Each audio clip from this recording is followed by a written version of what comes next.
We will start the webinar in 3 minutes. I want to tell you something that those participants who will fill the feedback form, they will receive the certificate. So please kindly fill the feedback form. We will give that link in chat box session.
Hello everyone. Good evening. Myself Yusra Khan, convener of Lawlicious. Lawlicious is an organizing committee founded by Mr. Vivek Dixit, which provides knowledge about internships, debates, and moot court competition. Lawlicious was established in year 2023. It focused on promoting legal awareness through webinars and competition for scholars, which is beneficial for all law students.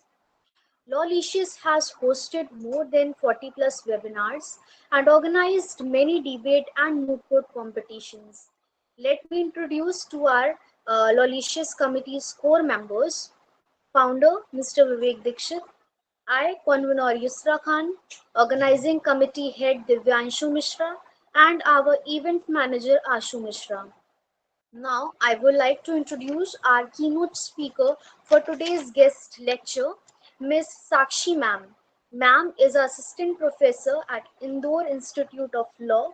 Ma'am has completed BBA LLB from Amity University, LLM from Gujarat Mastermind University, and ma'am is a certified POSH trainer from GNLU, Gandhinagar. Ma'am is a distinguished advocate at Madhya Pradesh High Court. Over to you, ma'am.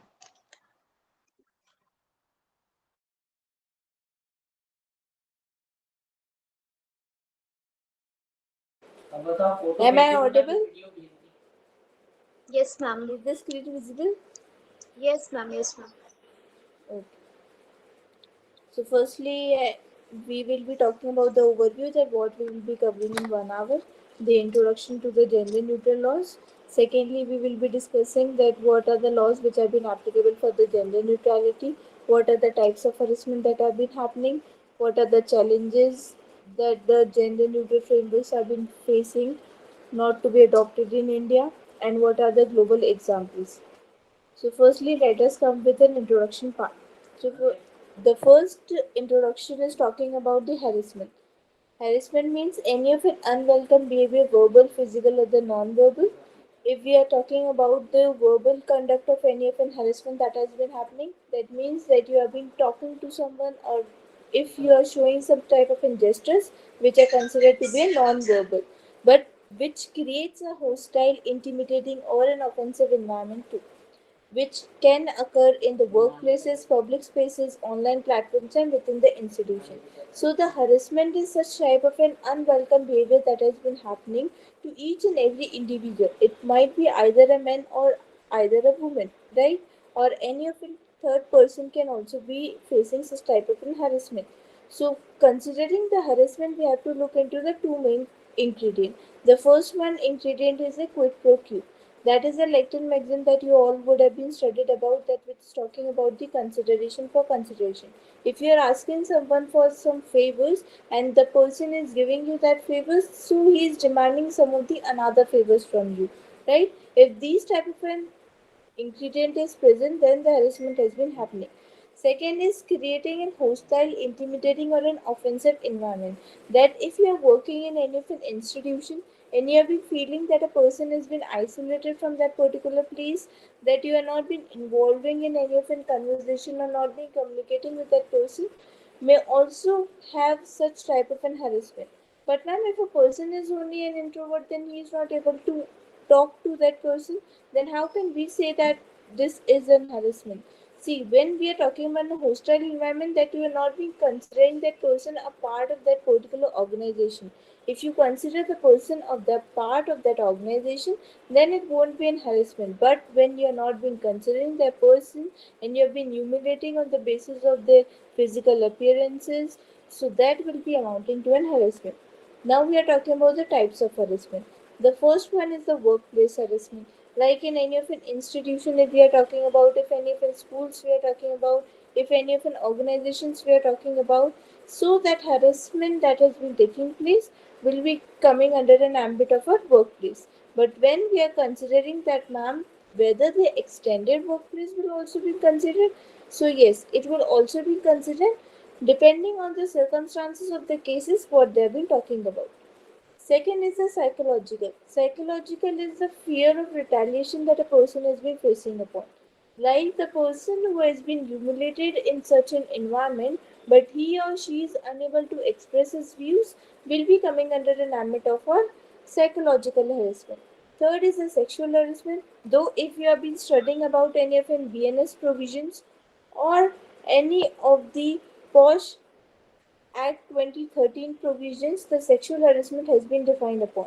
That when we are talking about the sexual harassment, which is talking about showing a pornography, having a physical or the non-verbal conduct, will be coming under the sexual harassment. That a person has been intended or showing such type of a gestures which is creating such type of a sexual harassment. Now coming up with the fourth one is talking about the cyber harassment. Cyber harassment, like if a person has been stalking him on the online basis, so it will be coming under the cyber harassment. If the person has been sending such type of an obscene jokes, memes are being shared in the social medias, that the person is not being feeling good about seeing that, right? So this is also one of a type of an harassment. Religious harassment, like in an organization, there might be a various different type of a religion persons present, right? But you are not being able to accept that person from that religion. So that person is has been faced off of the religious harassment. Racial harassment is talking about the person's appearances, that this person is black in color or this person is white in color, so we won't be able to talk or we won't able to accommodate that person in that particular atmosphere or that particular environment. So that will be coming under our racial harassment. Verbal and the non-verbal we already discussed, that a person when you have been speaking, like if my name is Sakshi, the person is not been calling by my own name. They have been calling some of the another names. So this is coming under the verbal harassment, that a person has been facing such type of a harassment, that the person is not being calling by its own name, but a different name has been substituted to that person, which is in a verbal harassment. Non-verbal harassment, like you're working in a teamwork and some type of gestures you have been creating, that the third person is feeling isolated from that gestures, right? So this is coming under the non-verbal harassment. Now we are talking about the gender neutral laws. In India, there are very few gender neutral laws being applicable. Like if I talk about the POSCO Act 2012, which is talking about the definition of a child. If you go to the definition clause of the child, which has been stating that if any child has been committing any of its sexual abuses, will be sent up to the child welfare committee. So the child is being gender neutrality in this. Why it is gender neutrality? Because the child can be either a male person or a girl child can also be there. If both of the person has been facing such type of a sexual abuses, they are not being presented before the court. Why they are not being presented before the court? Because they are being considered to be the minor, they are being considered to be the juveniles, to be present in the court and witness the cross examination that has been happening. That's why we are being following upon that we are going to the child welfare committee.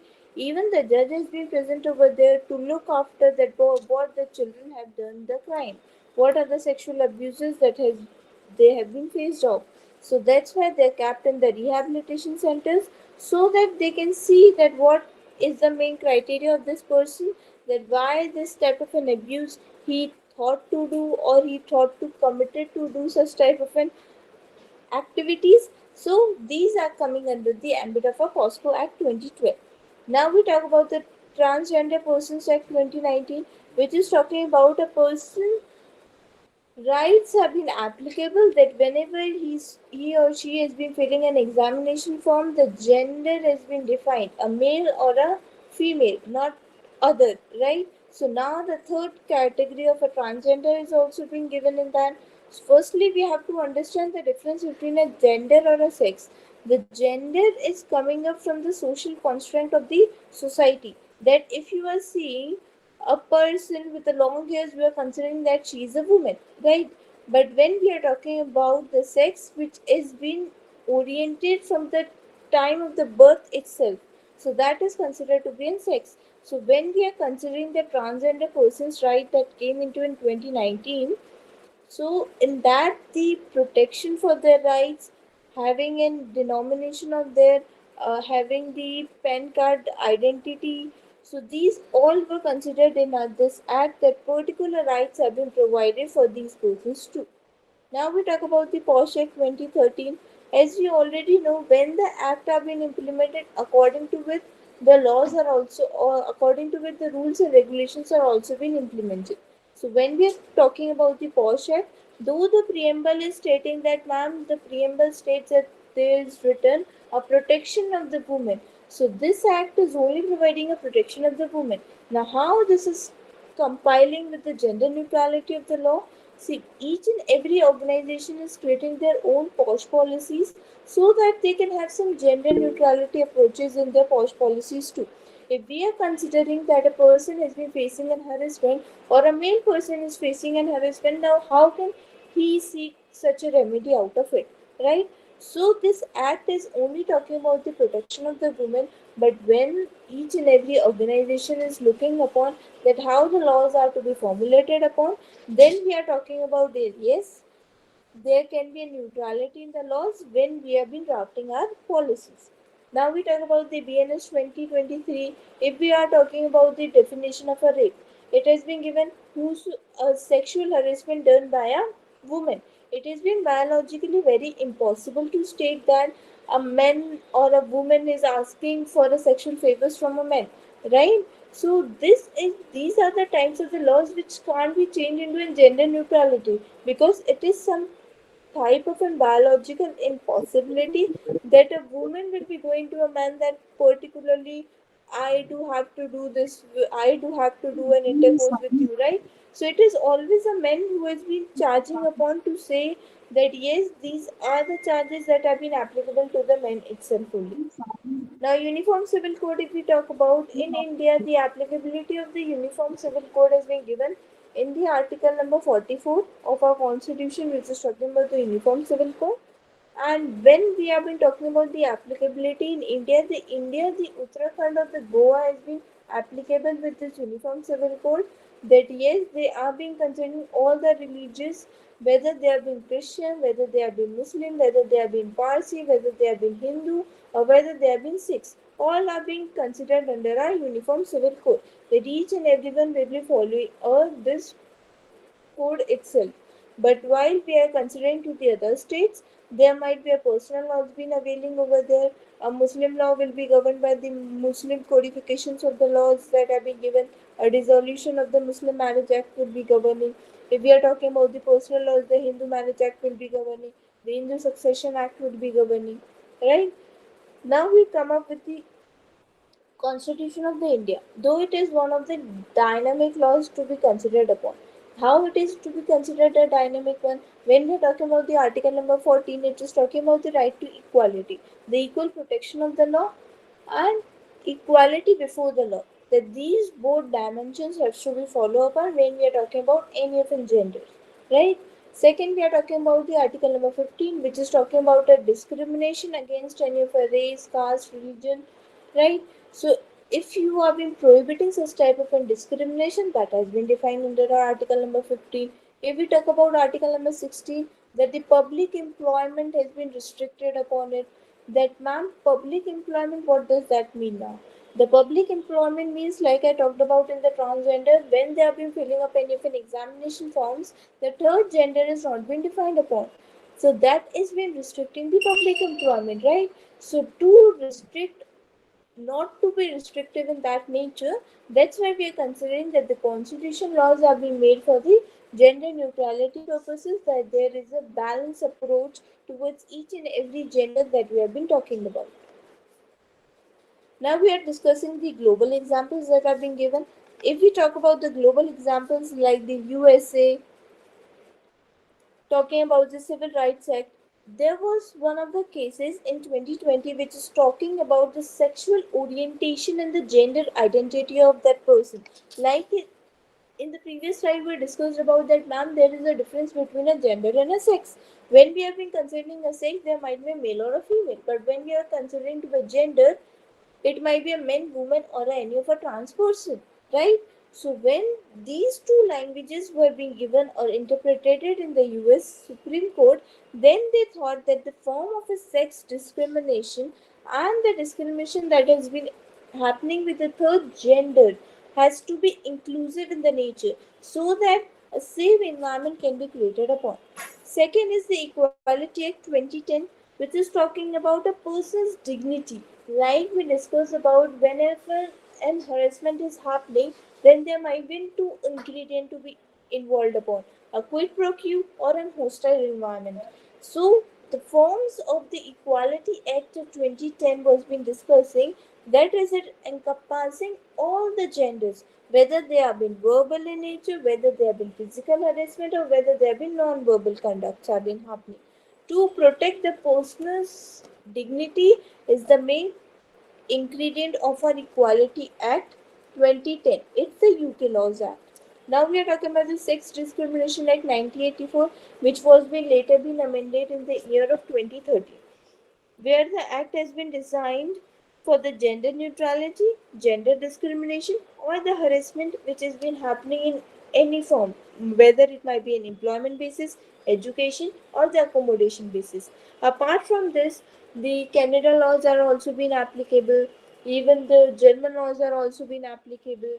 Also, when we talk about the POSH Act, which has also been deriving each and every provisions from the UN CEDAW, which is talking about the crime against any elimination from the women's discrimination, right? Against any woman, right? If any of any discrimination that has been mentioned in CEDAW of the UN provisions, that has also been looked upon, that yes, these were the laws that were being universally applicable. That's why we have also inserted such type of provisions to our POSH Act also. So these are the global examples that we can also see, that whether the sex discrimination or the gender inclusivity for the safe environment was been applicable in the another states or the another countries also, but why not in India? The India are also been facing such type of challenges that we can see. The first challenge is talking about the culture norms and the biasness. When we're talking about the culture norms and the biasness, that means a person has not been well versed with that culture, right? For an example, if a person coming from a Nigeria is working in our environment, right? So the person is not well versed about the culture. and you have to make him adopt with that culture, right? If you're not been making the person to be adoptive in that nature, then you are creating this type of harassment to that person. But what if in the case we are trying but the person has not been indulging in such of an activities, right? So that is main the biasness that has been given. So we don't have to do any of an personal biasness.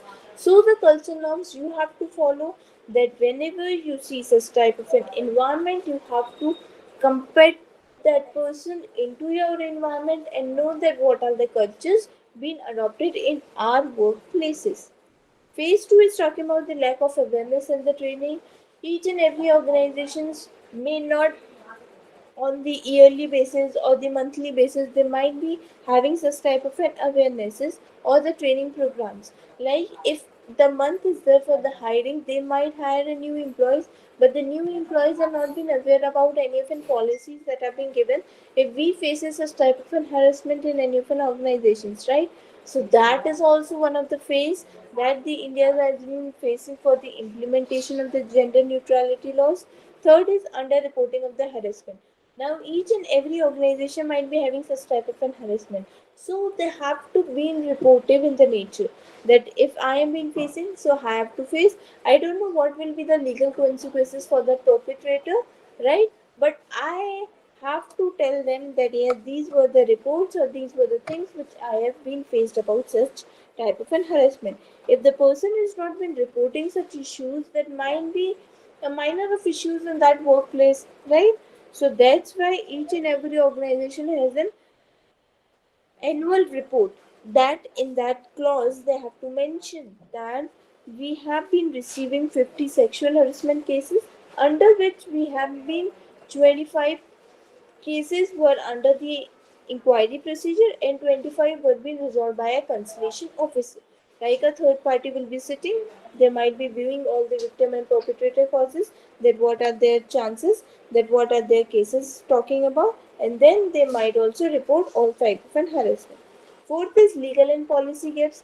Legal and policy gaps, as I already mentioned in the laws that we talked about, the BNS 2023, we talked about the Uniform Civil Code, which has not been applicable to each and every part of any of a state in India, right?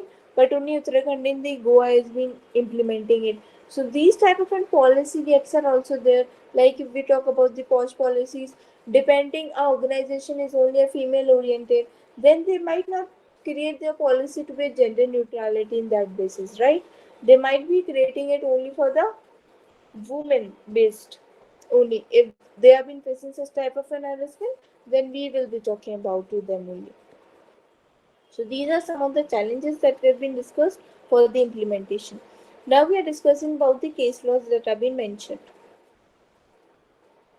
The case laws mentioned is first case is Sakshi vs Union of India 1997, which was being conferred that there are also the cases of the male rape victims that have been facing upon.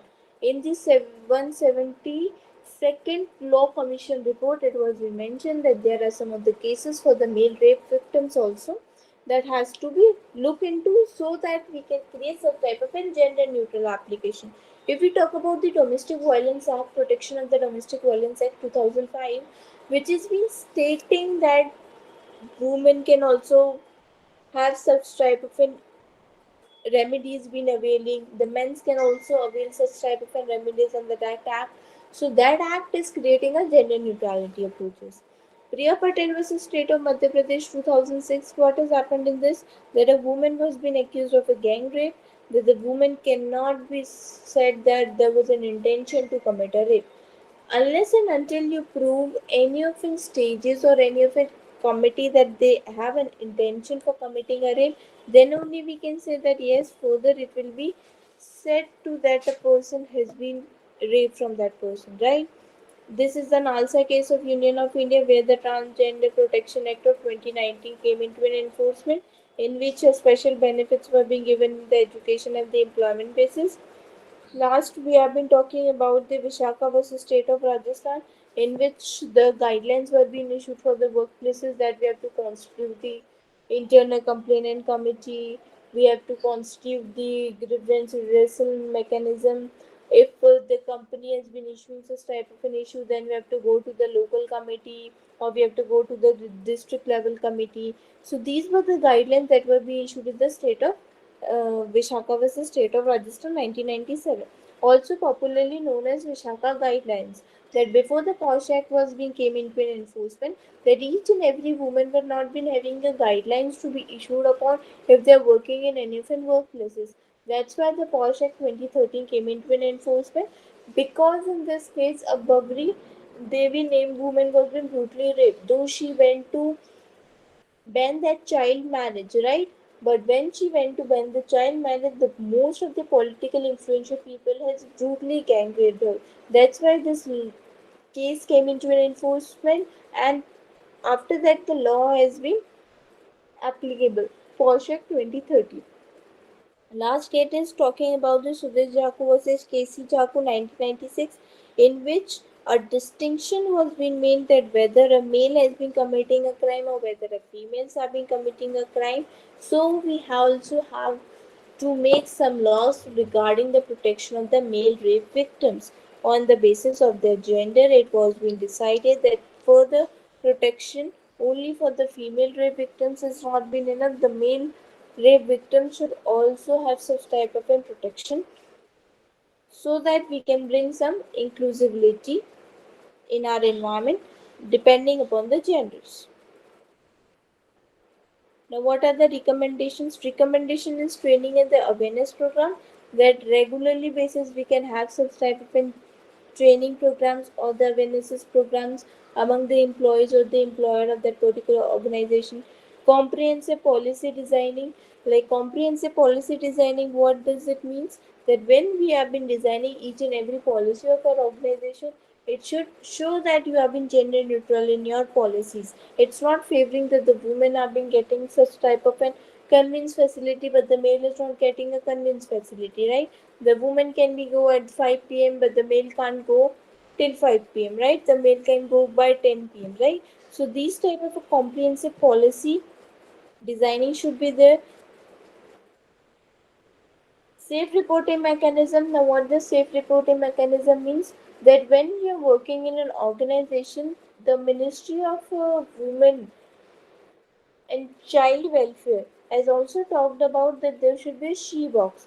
The she box talking about that the woman who has been facing this type of an harassment can put up their harassment, can put up their complaint in that harassment box, so that it will be an anonymous, and whenever the person opens it, the he will get to know who is the victim and who is the perpetrator in that particular organization. So a safe reporting mechanism can be done. Secondly, if we are talking about the contemporary issue of a digital era, right?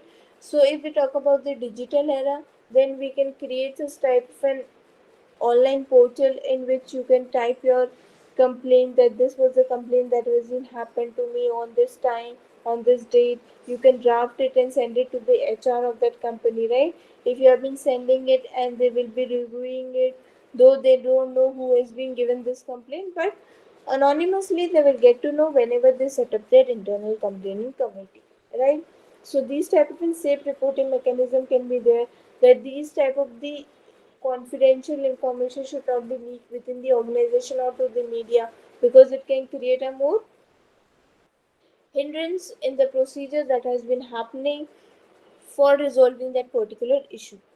Fourth is consistent enforcement, that whenever we have been following upon any of the laws or the policies that have been designing, to each and every mechanism has to be followed in the smooth manner, so that a person is also get to know that within the 5 days my matter will be closed, or within the 1 week my matter will be closed, to knowing that a third party will help us to come up with the conclusion that it is the first time only, then we can give them a warning. Secondly, you can also have a reduction in the salary basis also. That thirdly, we can also get a termination of that particular employer. Why we can get a termination of that particular employer? That we have been receiving more than 5 cases of the harassment that a person has been facing to any offend woman. So in that cases, we can go upon that yes, this person is having a 5 cases for the sexual harassment. Then we have to look into this matter, that yes, this person has been facing such type of an harassment, so we have to terminate his employment from our organization. So this is the consistent enforcement. Now, coming up with the conclusion part, the gender neutrality approaches for the harassment laws has to ensure the fairness, inclusivity, and the equal protection for even a gender identity or the sexual oriented person. It might be creating some kind of challenges for the men, women, transgender, right? But the challenges can be overcome unless and until each and every person treat a person to be at the same domain at the same line, right? Gender neutrality framework are not just about the compliances, but they're about the culture of safety, respect, and empowerment. We are not talking about the compliances have been lacking upon. Yes, we know that some of the laws are also being drafted for the gender neutrality, right? Though it is very argumentative to say that no, each and every law is not a gender neutrality. We discussed about that we have some laws that are gender neutrality in nature, but each and every law can't be a gender neutrality in nature. So, firstly, we have to create a type of a culture of safety, respect, and empowerment. Then only we can come with such a gender neutrality approaches among ourselves or amongst our surroundings too. If anyone have any questions, they can ask.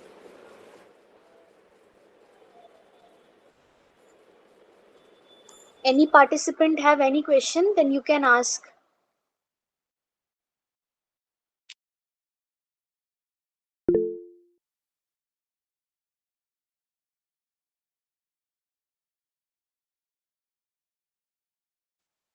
Vidushi, you can open your mic and ask the question. Good evening, ma'am. Good evening, everyone. Ma'am, you have said that BNS is a gender neutral law.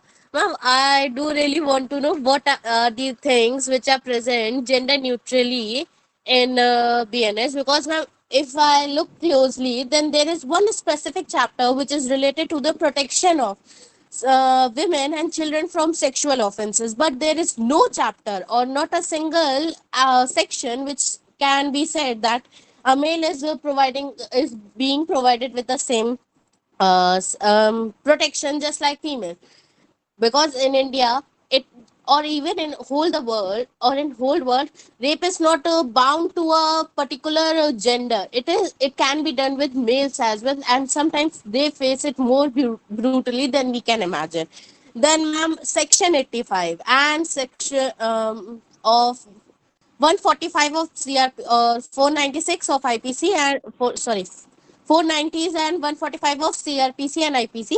Ma'am, these are two sections which are used by females who are definitely not worthy enough to be called as a good females of the society, where they literally file a fake complaint against their husband, his family, just because of, even just because she was not having enough uh, nexus with her husband and her family.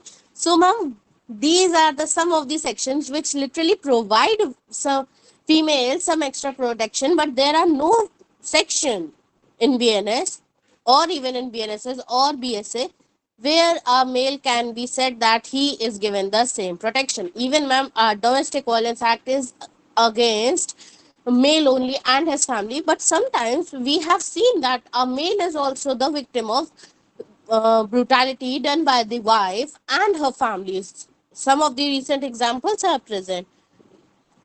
So, ma'am,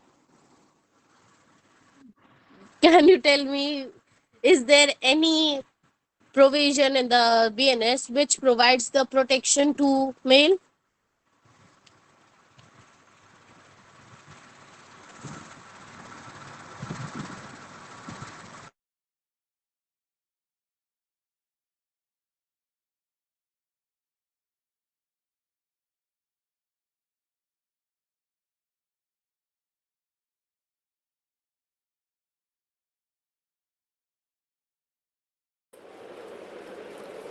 You have been correctly pointed out that in the BNS there are various provisions that are only being protecting for the women.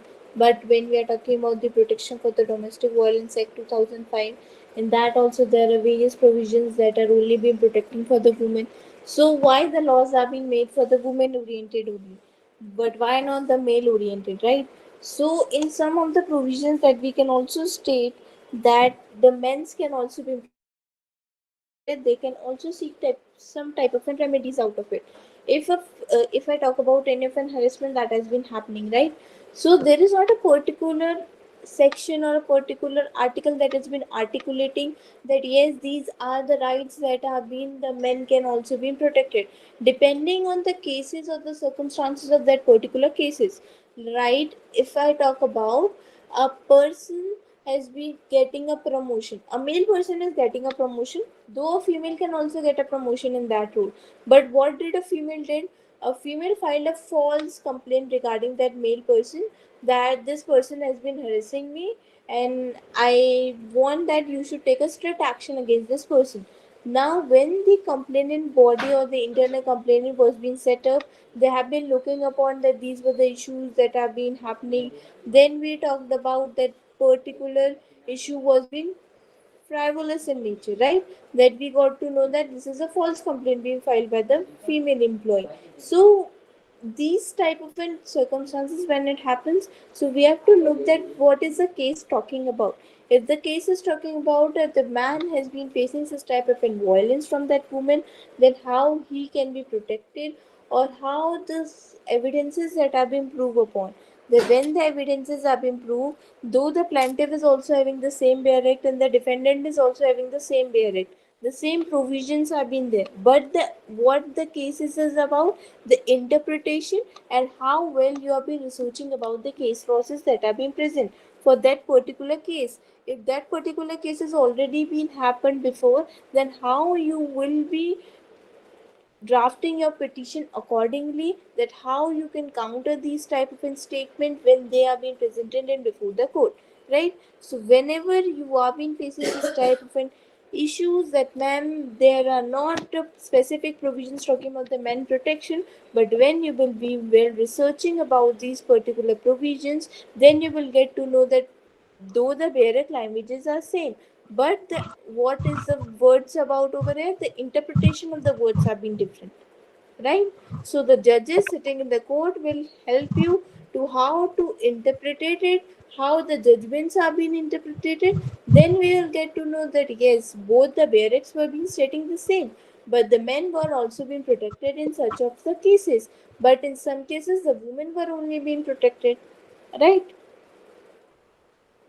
Ma'am, we literally say as per 77 section and 78, which talk about tourism and stalking.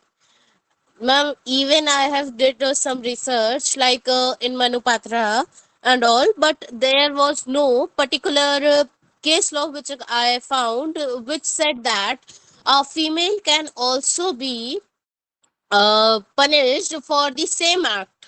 Like, ma'am, if a male is recording a woman in her private time, then he is going to get punished. But what about a woman? Because ma'am, this is 21st century and this is 2025. I am not going to say that we females are so victim, are so gentle, are so angel types, but we, some of us are, and some of us are changing for not for good reasons.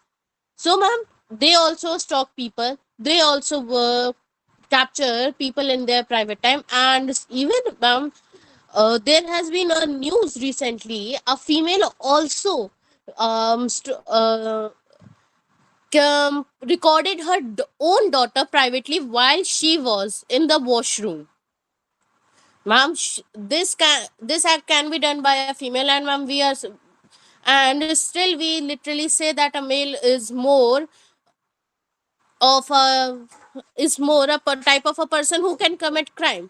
But I really believe that, ma'am, now that situation has been changing, where a person is being where a male is getting more victim is becoming more and more of a victim.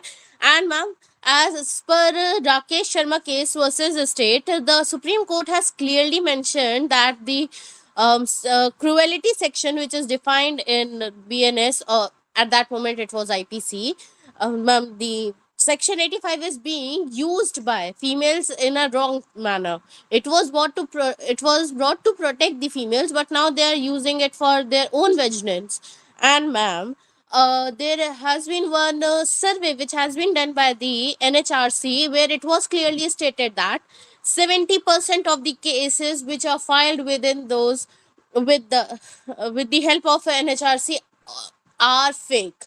And ma'am, by God's grace, I was having a conversation with the social worker, and she said, who also worked in NHRC, and she said the thing is, many times we received a call from the females, and they just and whenever they are suffering from any problem, they will describe it in the same pattern, and we will guess it like, yes, it is a fake call. And when it happens, like in the morning she received the call where she complained, and in the evening she was like, ma'am, my matter has been solved, so I want to take back my complaint. This was what happened. And ma'am, apart from that, I have not seen a single female or a single person who has supported male as compared to males who has been a better feminist rather than. I'm not a male rights activist, ma'am, truly to say, but I have seen like the feminism or the even our laws are more like yeah, females are still the victim. Yes, they are, but ma'am, there are no laws which where female is getting more towards where a female is becoming the victim, but there are laws where she is like, let's say, where she knows what she is doing.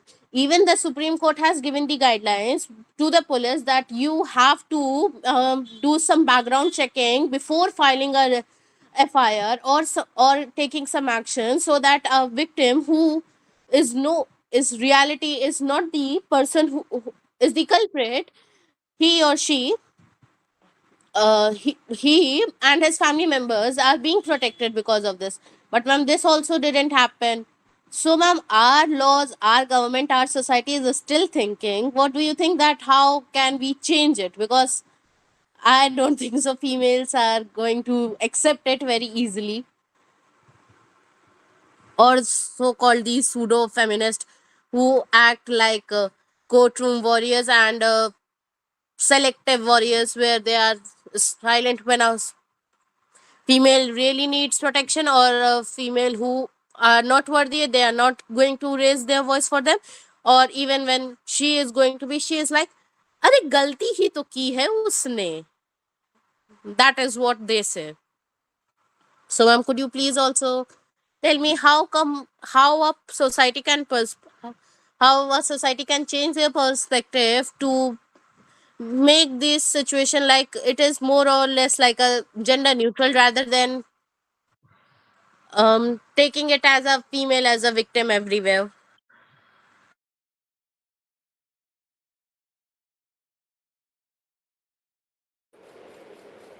See, Vidushi, it is quite argumentative in stating that the laws are only the women oriented, right? So, if we go along with the sides that yes, ma'am, we don't have the laws which have been protecting for the men's, but in the cases, if we see an example in 2012, a television show was been running Satyamev Jayate, right? If you have been seen that, the Amir Khan was been hosting that show. So in that show, what has happened? There was one NGO named as SNIFF, SIFF. If you would have seen that show, in that show they showed about that there are story of in domestic violence of the men that have been happening. He showed about 20 stories that the men are been facing this type of in domestic violence, but the rights are not being given to the men to protect their that what all the things they are been facing in that particular house or in that particular scenario that what they were being facing. So this NGO, the SNIF, was been playing a major role that it brought major amendments in the laws also. If you talk about, there was an all India helpline number was being assisted, that if for a woman there is such type of an harassment been happening, they might call to any of an helpline number. A man could also call to any of an helpline number. But specifically, there are no any laws that have been governing for the men's protection. that is very refined in that nature, that yes ma'am, we really don't have the laws that are only being governing for our men perspective. But when we have been considering this as a challenge, so we came up with more than 15% of the cases stating that the man was being innocent, but the women were being filing a false complaint regarding them. So regarding this, the more of the laws are to be implemented for the men protection, so then only we can think that yes, the gender neutrality can play a crucial role in it. But when we are talking about the gender neutrality laws above the 18 years, below the 18 years, we already have POSCO to be governing that whether it's a male child or a girl child, we will be having such type of a laws to be protected upon. But when we are talking about the legal rights that are being available for the men, so coming under the ambit of a constitution, we already studied about article number 14, 19, 21. So these are such type of an articles that has been governing for each and everyone to be the same pace, like on the same place. If you have been facing such type of an issues, then they have been governing under this articles. But if they have been facing such type of an violences, if they have been facing such type of an misuse or been harassing by any of an women, then such of the organizations will help you, like SNIF I talked about, Safe Indian Family Foundation, National Lines Mission. You would have only been studied about the human rights mission. If we studied about the human rights mission, they are also been making the laws that are being compatible for both of a man and a woman. But there is also a commission named the National Men's Mission, which has only been talking about the men victims, right? So these are the knowledge that has to be shared upon, and these type of an awareness are to be spread upon. Then only the people will get to know that when we read about the red cycle is only focusing on the women perspective. But what about the some of the NGOs that are also been focusing on the men's perspective, right? So these are some of the NGOs that have been working upon it, and they are also bringing such type of cases so that the amendments can also be made in the laws too. Hope I made your question clear. Yes, ma'am. Thank you, ma'am. Welcome. Anyone have Any any other doubts? questions? Anyone have any question? Then you can ask.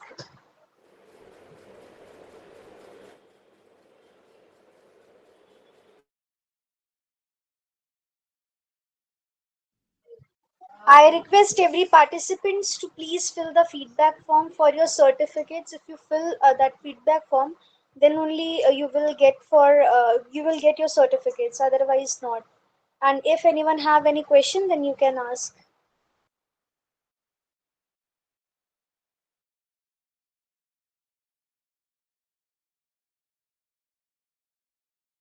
Okay, ma'am. Nobody have any question. Thank you so much, ma'am, for your wonderful session.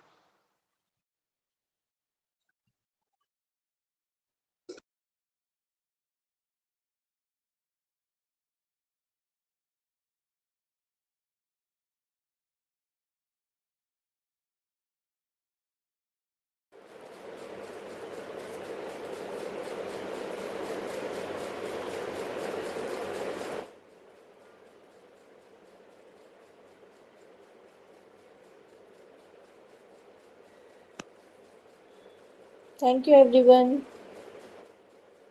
Thank you.